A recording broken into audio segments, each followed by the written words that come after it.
বিসমিল্লাহির রহমানির রহিম। Hello everyone, আসসালামু আলাইকুম। সবাই কি তাকতরা ভালো আছেননি? আলহামদুলিল্লাহ, আমি অনেক ভালো আছি। তো আজকে আর কি অনেক কিছু আপনাদের সাথে শেয়ার করব। তো ভিডিওর প্রথমে বলে দিই, একটা লাইক দিয়ে দেখা শুরু করবেন। আর যারা যারা আমার চ্যানেলে নতুন, প্লিজ আমার চ্যানেলটি সাবস্ক্রাইব করে রাখবেন। আর আপনাদের কাছে একটা অনুরোধ, আমার ভিডিওটি ফুল ওয়াচ করে দেখবেন প্লিজ প্লিজ। তো দেখুন, আমার বরবটিগুলা মাশাআল্লাহ ফুল ধরেছে এবং ছোটো ছোটো আর কি বরবটিও ধরেছে।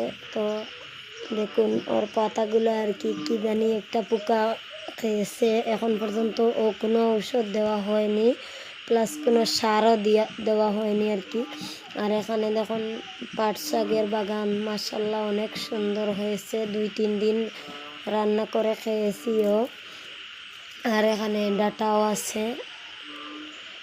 তো কি বলবো আপনাদেরকে, গত 2 দিন ধরে এত বৃষ্টি আর বৃষ্টি, চারদিকে শুধু বৃষ্টি, কারেন্টও নাই, কি করব, করার কিছু নেই। আর সবচেয়ে বড় কথা হচ্ছে সারাদিনও কারেন্ট থাকে না, তারপর আবার রাতেও আর কি শেষ রাতের দিকে একটু আসলে আবার চলে যায়। তো দেখুন আমার ঝিঙ্গার গাছগুলাও আর কি মাশাআল্লাহ অনেক উঁচা হয়েছে। আর এদিকে নাগামরিচের গাছের কি একটা অবস্থা হলো। আর দেখুন এত আম ধরেছিল, কিন্তু বৃষ্টি আর বাতাস, ঝড় তুফানের মধ্যে তেমন একটা আম হয় নাই আর কি, সব কিছু নিচে পড়ে গেছে। তো দেখতে পারবা আর কি, নিচে যদি আমি আপনাদেরকে দেখাই তাহলে দেখতে পারবা অনেকগুলো আর কি আম পড়ে গেছে। তো এখন পর্যন্ত আর কি বৃষ্টি একটু একটু থেমেছে, কিন্তু বাতাস বন্ধ হয়নি।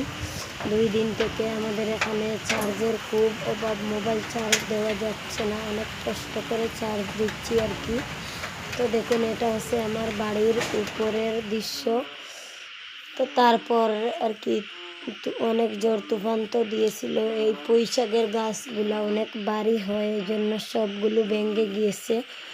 তো আমি আর কি করব, ভাবলাম যেহেতু ভেঙে গিয়েছে তাই রান্না করে খাই। তো সবগুলো আমি নিয়ে আসলাম, ভাবছি আজকে পুঁই শাক রান্না করব। তো দেখতে পাচ্ছেন এত সুন্দর সুন্দর গাছ হয়েছিল মাশাআল্লাহ। আরও অনেকটা আর কি আছে, কিন্তু এই 6-7টার মতো আর কি ভেঙে গিয়েছে। কি করব, করার কিছু নেই। আল্লাহ যেহেতু ভেঙেছে, তার উপর তো আর কারো হাত নেই। তো আজকে ভাবলাম ওইটা আমি রান্না করে খাবো। আমি আর কি এটা জীবনেও খেতাম না, কিন্তু আমার জীবনের প্রথম এই আগরতলায় গিয়ে খাওয়া শিখলাম। তো প্রথম আপনাদের ভাইয়া কিনে আনছিলেন, তো আমি ভাবলাম এটা দিয়ে কী করবা, আপনাদের ভাইয়া বলে ওইটা খাওয়া হয়। তো আমি অবাক হয়ে গিয়েছিলাম। তারপর আমার ঘর মালিকের বউ আর কি, আমার মামি বলেছিলেন ওইটা রান্না করো আলু দিয়ে আর মাছ দিয়ে। তো রান্না করে খেয়ে দেখি স্বাদটা সেই স্বাদ হয়েছিল, অনেক মজা লেগেছিল। তো তারপর আবার বাড়িতে আসলাম, এসে একদিন রান্না করে খেলাম, তো অনেক মজা হয়েছিল। তো আজকে আর কি আবারও ভাবলাম, বাড়িতে এসেছি যেহেতু পুঁই শাক আছে, তো সমস্যা নাই, রান্না করে খাই। তো দেখতে পাচ্ছেন আমি কিন্তু অলরেডি কাটতে বসেছি। তো বেশি নাই আর কি, অল্প একটু, যতটুকু আর কি তুফানে ভাঙছিল ওইটুকু আমি রান্না করব। আর এখনও ছোটো রয়েছে, সব কিন্তু আমি উঠাবো না। 10-12টার মতো হবে আর কি গাছ, ওইগুলা তুফানে ভেঙেছিল, তাই ভাবলাম রান্না করে খাই। তো আপনাদেরকে কিছু কথা বলি, আমি আর কি আমার আর কি ভয়েস এবং ভিডিওর থাম্বনেল কোনো কিছুই তেমন ঠিকঠাক হয় না, কারণ আমি মোবাইলের সব কিছু এতটাও বুঝি না। শুধু আমার ছোটো ভাই আর কি শিখিয়ে দিয়েছিল, ততটুকু আমি আর কি আপনাদের সাথে শেয়ার করতে পারি। তো আমার চ্যানেলে আগে একটা চ্যানেল খুলেছিলাম, 300 নাকি 350 সাবস্ক্রাইব হয়েছিল। তো ওইটাও কি একটা প্রবলেম হয়েছিল, ওইটা ছেড়ে দিয়ে আবার একটা নতুন খুলেছি। তো এইটাও আবার কি হয়ে এলো, বন্ধ হয়ে গিয়েছিল। আবার আমার ছোটো ভাই ঠিক করেছে, এবার যদি আর বন্ধ হয় তাহলে আমি আর জীবনেও আর কি চ্যানেল খুলব না। তো কি একটা আশ্চর্য ব্যাপার, আমি আর কি তেমন সব ঠিকঠাক করে দিতে পারি না, এই জন্য আমার ভিডিওতে মনে হয় ভিউ আসে না। তো ভিউ আসে না, মনটা অনেক খারাপ হয়ে যায়। এত কষ্ট করে একটা ভিডিও ছাড়িয়ে আর ভিউ আসে না, এটা অনেক কষ্টকর। তো দেখুন, আপনাদেরকে বলেছিলাম আর কি অনেক আম গাছ থেকে পড়েছে দেখুন। আর আমার লাউ পাতাগুলা কিভাবে পোকামাকড় খেয়েছে দেখতে পারছেন। আমি আজকে অনেক কাজ করব গার্ডেনে, কারণ বৃষ্টি দেওয়াতেই আমার অনেক ক্ষতি হয়ে গেছে। কি বলবো, বলার কিছু নেই। তো আজকে ভাবছি সব কটাতে আর কি একটু একটু মাটি দিব। মাটি দেওয়া হয় নাই এখনও, একটু একটু দিয়েছিলাম প্রথমে, তারপর সবগুলো তুফান ঝড় বৃষ্টিতে সবগুলো আর কি শুয়ে পড়েছে। এই জন্য আমি সব তুলে দিয়ে আর কি ফালো দিয়ে রাখছি, বাঁশ বা ফালো যেটাই বলেন। তো দেখতে পাচ্ছেন কতটুকু ভেঙেছে, সব আর কি ডাল ভেঙে শেষ হয়ে গেছে। তারপরেও দেখুন আমি বাঁশ ফালো এইসব দিয়ে রাখছি আর কি। দেখা যাক কি হয়, আবারও যদি তুফান আসে তাহলে ওইটা আর টিকবে কি না জানি না। দেখুন আমার লাউ গাছের কি একটা অবস্থা হয়েছে, ওইটা মনে হয় আর বাঁচবে না নাকি কি জানি না, কিন্তু সব কটা ভেঙে গিয়েছে। আর এদিকে দেখুন, সকালে উঠে দেখি এত নাগামরিচ পড়েছে ঝড় তুফানের কারণে, কিন্তু ওইটা আর কি তেমন জালও হয়নি, এখনও ছোটো ছোটো রয়ে গিয়েছে।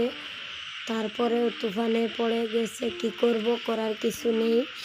তো দেখতে পাচ্ছেন সব কটা সবজি গাছে কিন্তু আমার পোকামাকড় হয়েছে। তো ঔষধ আনবো বলে আর কি দিন যাচ্ছে। আর এদিকে দেখুন আমি মরিচের চারা করিয়েছিলাম, সেই ভিডিওতে তো আপনারা দেখেছিলেন, যারা আমার আগের ভিডিও দেখেছেন তারা অবশ্যই দেখবেন। তো নাগামরিচের চারা আজকে মনে হয় 2 দিন নাকি 3 দিন হয়েছে, মাশাআল্লাহ একটা একটা আর কি চারা ফুটে যাচ্ছে। আর এদিকে দেখুন আমি গার্ডেন থেকে এসে হাত মুখ ধুয়ে ভাবলাম আগে রান্না করি, ছেলেমেয়েরা হয়তো স্কুলে যাবে। তো যদিও আর কি বৃষ্টি থামে তাহলে স্কুলে যাবে, এই জন্য তাড়াহুড়া করে রান্না করছি। তো অল্প একটু আর কি পুঁইশাক ছিল, তাই একটা আলু কেটে দিয়েছি। আর এদিকে দেখুন অনেক কাজ করে আসলাম, তো তাই একটু চা খাওয়ার ইচ্ছা করলো, তাই আমি চাটা আর কি 5 মিনিট আগে ঢেলে রেখেছিলাম। খাঁটি গরুর দুধ দিয়ে আজকে চা বানাচ্ছি। তো দেখতে পারছেন আমার ওইদিকে পুঁইশাক হচ্ছে আর আমি চা খাবো। আবারও কিন্তু গার্ডেনে যেতে হবে। তো যেহেতু আজকে তুফান দিয়েছে, অনেক কাজকর্ম আর কি আমার অনেক প্যারা হয়ে যাবে। তো গ্যাসের চুলায় এখন তেমন রান্না করি না, আজকে একটু তাড়া বেশি, এই জন্য ভাবলাম গ্যাসের চুলায় রান্না করি। আর কি বলবো, আজকের চাটা নষ্ট হয়ে গেছে, এত পাতলা হয়েছে মুখে দিতে ইচ্ছে করে না, তাই রেখে দিয়েছি আর খাবো না বলে। আর দেখুন ফ্রিজে অল্প একটু মাছ ছিল, ওইটা আর কি আমি ভেজে ওই পুঁইশাকে দিয়ে দিচ্ছি, খেতে একটু টেস্ট হবে, নিরামিষ তো আর খাওয়া যাবে না। আর এদিকে দেখুন আমি বাইরে কাজ করছি, আর ঘরে এসে দেখি আমার মেয়ে সব কিছু সুন্দর করে গুছগাছ করে রেখেছে। মাশাআল্লাহ, দোয়া করবেন সবাই আমার মেয়ের জন্য, আমার একটা মাত্র মেয়ে, তারপরেও যত যে কাজ করে কি বলবো, বলার মতো কোনো ভাষা নেই। আমি আর কি যতটুকু কাজ জানি আমার মেয়েও ইনশাল্লাহ ততটুকু কাজ জানে, শুধু রান্না আর কি রান্না বান্না এখনও করাই না। তো ঘর গুছানো থেকে নিয়ে দেখুন আমার মেয়ে কিন্তু আজকে ঘর গুছাইছে, তো দেখতে কেমন হয়েছে কমেন্টে জানাবেন। কেউ বিশ্বাসই করবে না যে আমার মেয়ে ঘর গুছিয়েছে, কিন্তু আমি সকাল থেকে আর কি এখন পর্যন্ত ঘরে আসতেই পারি না।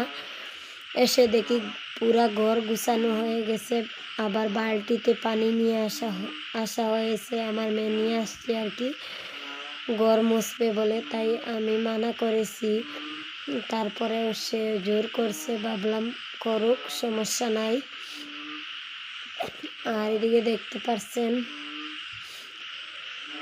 আমি আর কি ওই কাপড়গুলা সব আলমারিতে একটা গন্ডগোল হয়ে গিয়েছিল, এই জন্য সব কটা বের করে ধুয়ে দিয়েছিলাম। এত পেরেশানি করেছি কি বলবো।